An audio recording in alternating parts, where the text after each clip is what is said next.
Back around 2014 and 15, I went through a period of really debilitating anxiety and panic attacks. It was hands down the worst experience of my life. At the height of it, I had trouble leaving the house. But I got through it. I haven't had a panic attack in almost 9 years as of this recording. I've been able to control my anxiety well enough that I even did public speaking regularly for a few years. In this video, I want to share my story, both what it was like when my anxiety was at its worst, and also how I found my way out. When the anxiety started, my wife and I had just decided to move to Boston with our 1-year-old son. I was in seminary. I'd just enrolled at Boston University, and I was working on my second master's degree. Looking back, there was like a confluence of stressful things happening in my life. But at the time, it seemed like the anxiety just came out of the blue for no reason at all. But that's ridiculous, because I was in school pursuing a second career. I was still pretty new to parenting. My wife was pregnant with our second child. I had doubts about my career. And there were all these things going on that felt like enormous stress and pressure. But in my mind, I didn't think to myself, oh yeah, it's totally normal to feel stressed and anxious in this situation. Instead, there was just this awful feeling that I couldn't even put my finger on. A feeling that maybe something was wrong with me. And so this is where I want to say to you, if you're struggling with anxiety, think about your life circumstances and ask yourself, does your anxiety actually kind of make sense? So many people I've worked with in therapy think they're somehow sick or broken, or they have a chemical imbalance in their brain. But when we begin to examine their life circumstances, it all starts to make sense. If I could go back, I'd normalize my anxiety and say to myself, oh yeah, of course I'm anxious, and that's okay. That alone can give you more relief than you would ever expect. But for some reason, this awful feeling grew inside of me. The feeling that something was wrong, something terrible was going to happen. These what if questions started to come up. What if there's something wrong with me? What if I'm sick? What if I'm going to die? What if I'm crazy? What if I lose control? What if I faint? What if I'm going insane?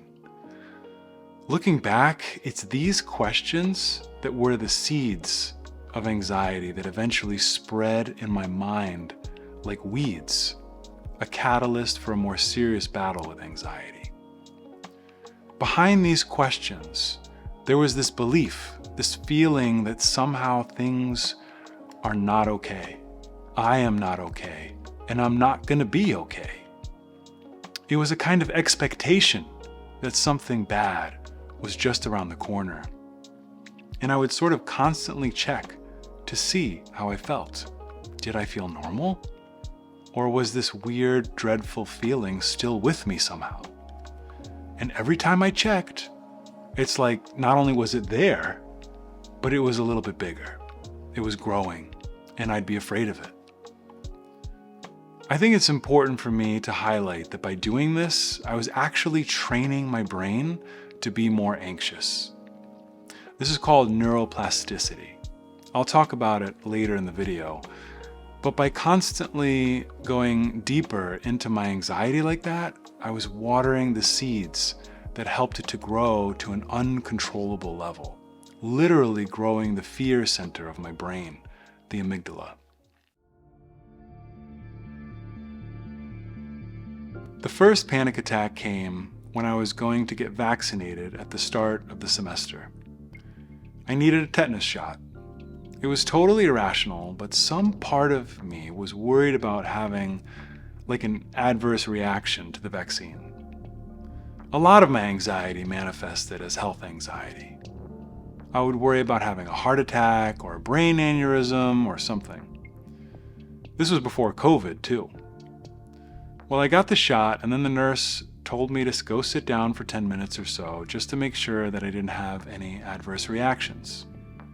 So I'm sitting there waiting, and I start to notice that my hands are tingling. This feeling just got stronger and stronger until it felt like my hands were vibrating. My heart was pounding. I got up and approached the nurse, and I got really bad tunnel vision. Everything was starting to go black around me. I could barely get the words out to tell the nurse I wasn't feeling right. I really thought maybe I was dying, and this was literally the last moment of my life because of everything going black. The nurse helped me to lie down, put an ice pack on my head, and gave me a cracker. As I lay there, the symptoms began to subside. At first, I remember just being really relieved that I was still alive. I knew I had had a panic attack, and it seemed like my anxiety about the vaccine was the clear source, so I just tried to move on with my life after that. But the feeling that something was off came back relatively quickly. It wasn't long after that I got my second panic attack, this time in the middle of asking one of my professors a question in class. I was basically mid-sentence in a conversation with the professor, and then this jolt of panic hit my body like a sudden feeling of electricity, something that caused me to feel unsteady and disoriented, sort of dizzy. It made me just get up and basically run out of the class. Well, the next morning was the panic attack that broke me. I was still freaked out from the one the night before. I was behind on my classwork. I didn't want to go to class. I was exhausted, but I forced myself to go anyway. I always took the subway to class. It was rush hour and the train was packed. Everyone was fighting to squeeze into the train cars. And so I was just pressed up right against all these people with no wiggle room to move at all. I was fine until the train went over a bridge and then just stopped. A minute goes by and we're just stuck there, not moving. I start to sense panic rising in me. I'm trapped on this train. I can't move, never mind sit down. I feel suffocated. My mind screams at me that I have to get off this train right this second or I'm gonna die. I start reaching for my headphones. Maybe music will help me keep it together, but I can't contain the panic enough to even be able to operate my phone.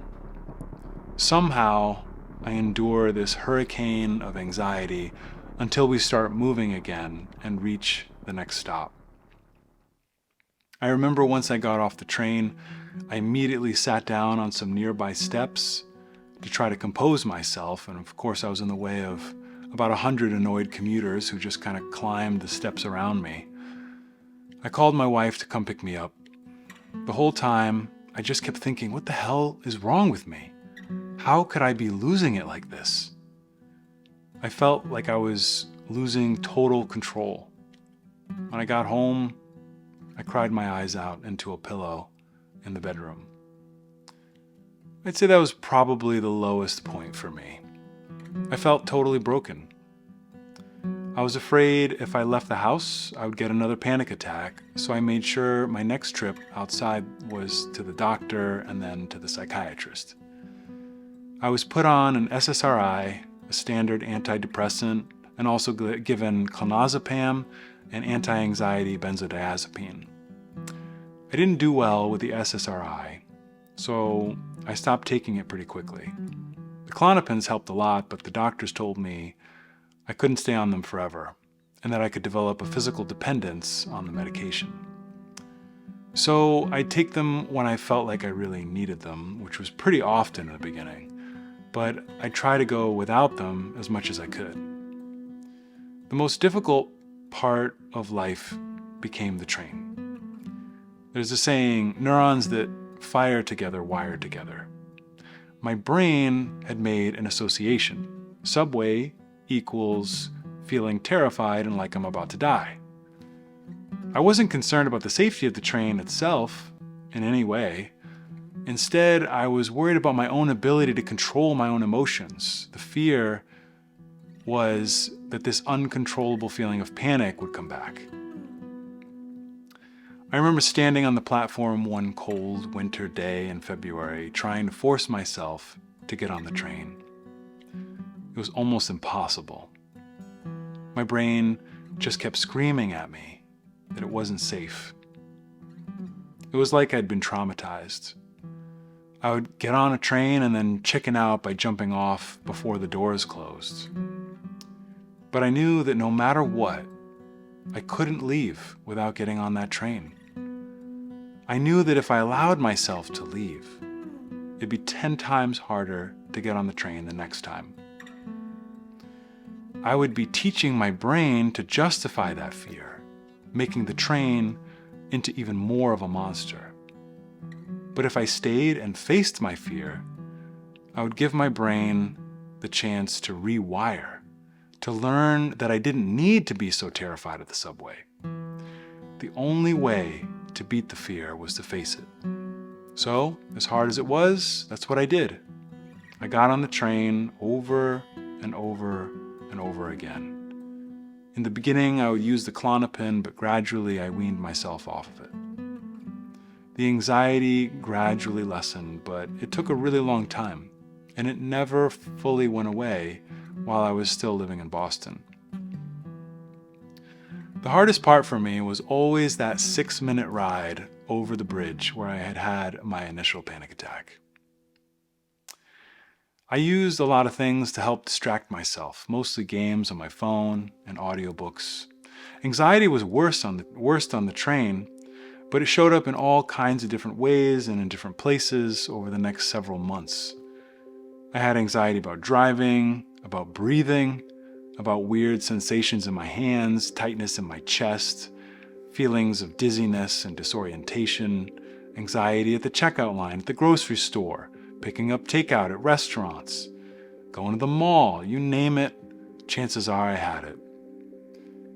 It's embarrassing to admit it, but at this point in my life, I had already had a master's degree in mental health counseling. I had experience working as a therapist.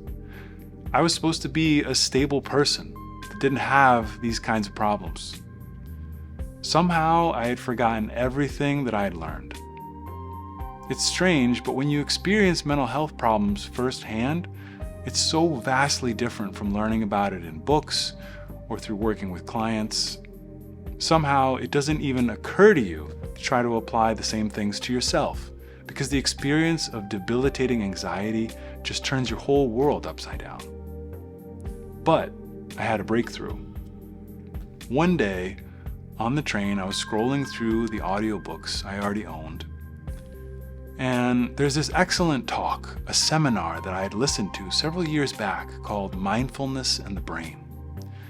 It was a training specifically for therapists, given by a neurobiologist, Dan Siegel, and Jack Kornfield, a well-known meditation teacher and former Buddhist monk, who's now one of my favorite teachers of all time. Dan Siegel's the one who came up with the phrase, neurons that fire together, wire together.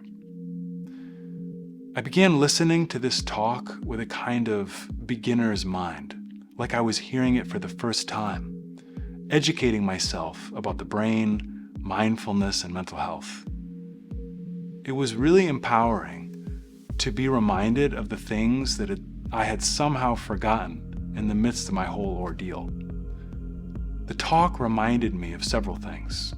First, that you can literally change the structure of your brain if you practice mindfulness meditation. There's a well-established phenomenon called neuroplasticity, which I mentioned before.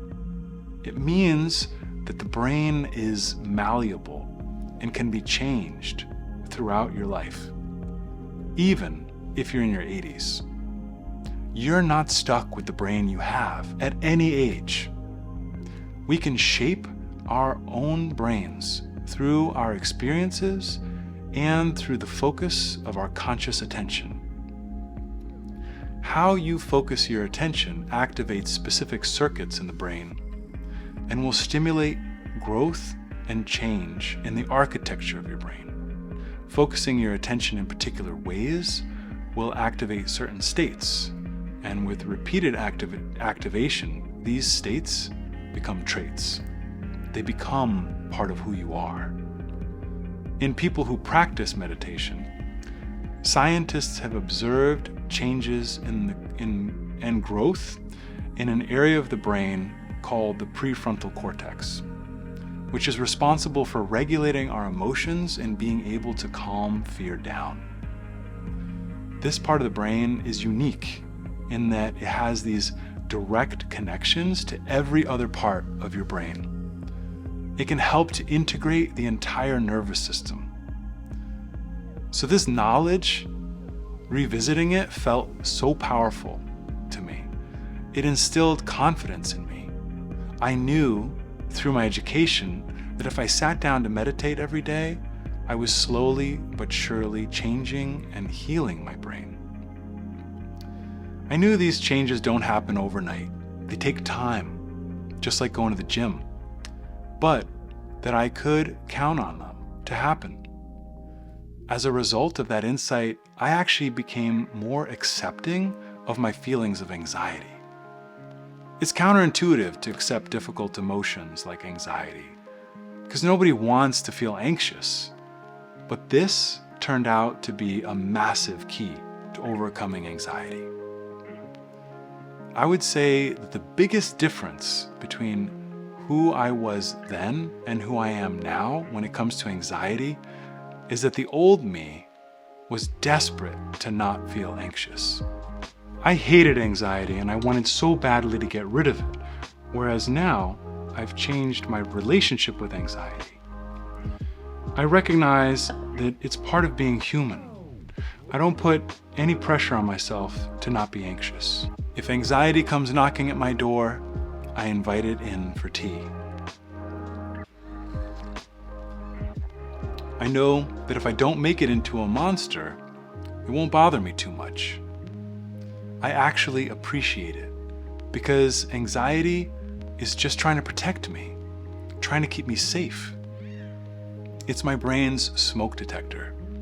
Sometimes the smoke detector thinks the house is burning down, even though I'm just trying to cook dinner. So my brain sends me symptoms of anxiety, and I simply smile at it and say, thank you for trying to protect me. And I reassure it that we're safe right now.